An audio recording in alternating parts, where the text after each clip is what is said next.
So good evening to all, this is Nishant Sharma and welcome to Pahuja law academy. So आज हम लोग आपके सामने लेकर आ रहे हैं with a new topic.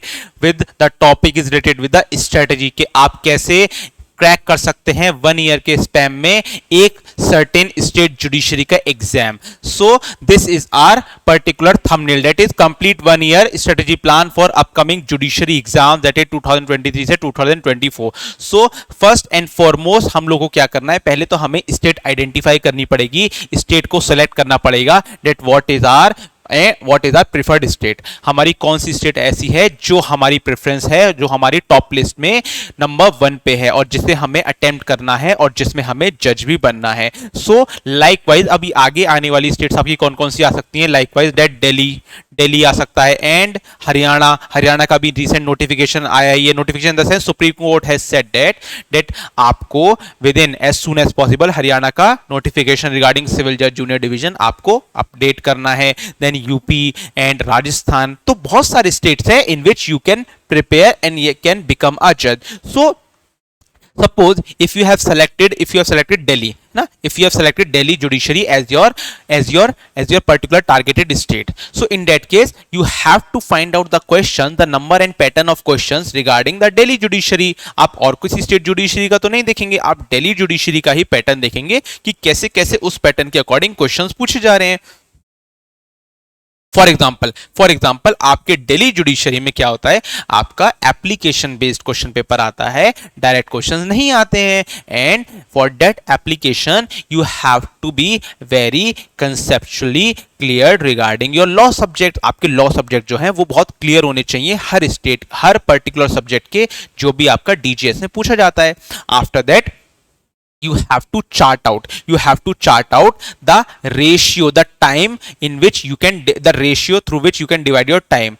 Likewise, if you are giving 8 hours for your study, then you have to make 60-40 ratio. That means 60% you have to prepare for mains, 60% you have to prepare for mains, and rest 40% you have to prepare for the prelims examination. That means for 3 years per day you have to prepare for the prelims, and for rest 4 to 5 hours you have to prepare for the mains. Now the question arises, so how can we prepare for prelims and how can we prepare for mains? There are certain guidelines or certain subjects through which we can start. So yes, the answer to that question is just take one subject which could be the major subject like CPC, CRPC, evidence, IPC, constitution, और उसमें आप लोग questions prelims के, एक बार prelims के question देखिए कि किस सेगमेंट से ज्यादा क्वेश्चंस पूछे जा रहे हैं, देयर आफ्टर आप उसी सेगमेंट पे ज्यादा फोकस करके अपने एमसीक्यूज जो होते हैं, कोई भी आपकी ऑथेंटिक बुक्स आपको मिलेगी अगर मार्केट में, तो किसी भी ऑथेंटिक बुक से आप एमसीक्यूज को सॉल्व आउट कर सकते हैं। And after solving the MCQs, if you just talk about the mains examination, तो उसके लिए आपका मेन मैटर करता है answer writing plus conceptual clarity. आपकी क्लैरिटी कितनी है उस सब्जेक्ट के रिगार्डिंग और आपकी आंसर राइटिंग कैसी है। बिकॉज डीजीएस में क्या होता है, you have to, it is set to be a race against time. ये रेस अगेंस्ट टाइम होता है जिसमें कि आपको क्वालिटेटिव आंसर्स लिखने पड़ते हैं with in a short period of time, और उसके लिए आपको ये हैबिट होनी चाहिए कि आप how you are able to read the 1-page question and how you can write that answer within certain pages।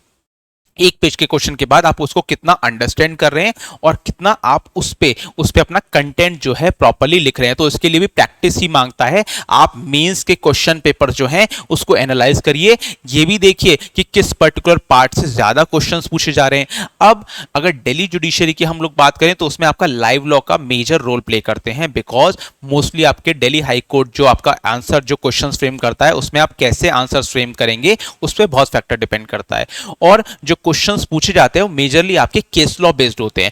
जो भी ऑनरेबल सुप्रीम कोर्ट ने केस लॉ डिलीवर किया है, ऑनरेबल दिल्ली हाई कोर्ट का कोई भी जजमेंट आया है like arbitration, commercial court act and IPR, तो इसके रिगार्डिंग आपका दिल्ली हाई कोर्ट के ही जजमेंट्स पूछता है। And regarding the CrPC, CPC, evidence and constitution, उसमें आपके सुप्रीम कोर्ट के जजमेंट्स ज्यादा पूछे जाते हैं एग्जाम में। तो आपको ये स्ट्रेटेजी बनानी पड़ेगी माइंड में कि किस पर्टिकुलर हाई कोर्ट के या सुप्रीम कोर्ट के किस सेक्शन के या किस सब्जेक्ट से आपको जजमेंट्स पढ़ने हैं। लाइकवाइज मैं वापस से बता रहा हूँ, CrPC, CPC, evidence and IPC से मोस्टली आपके सुप्रीम कोर्ट के और आपके कॉन्स्टिट्यूशन से सुप्रीम कोर्ट के जजमेंट्स पूछे जाते हैं, एंड रेस्ट आपका दिल्ली हाई कोर्ट के। Likewise commercial court act, IPR, ये जो आपके आर्बिट्रेशन यहाँ से दिल्ली हाई कोर्ट के जजमेंट मेजरली पूछे जाते हैं। सो इस स्ट्रेटेजी के साथ अगर आप चलेंगे, so you can able to crack the upcoming Delhi judicial services. तो अभी मैंने दिल्ली जुडिशियल सर्विसेज की बात करी है, अगर आप किसी और स्टेट जुडिशरी की बात करें तो उसमें भी यही स्ट्रेटेजी फॉलो होगी, that the you have to analyse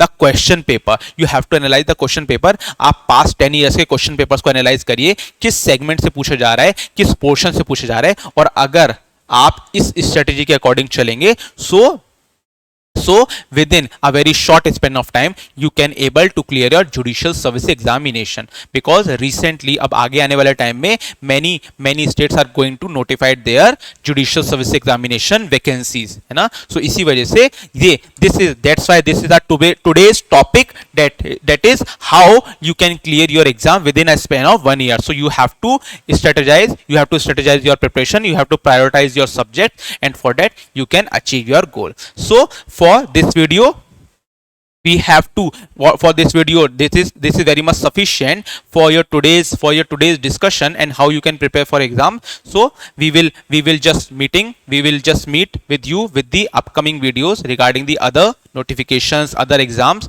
and till that thank you very much. And if you want to get these videos regularly, you can like, subscribe and share this particular channel, that is Pahuja Law Academy ka channel. You can like, subscribe and share, है ना। Okay, thank you very much. Thank you.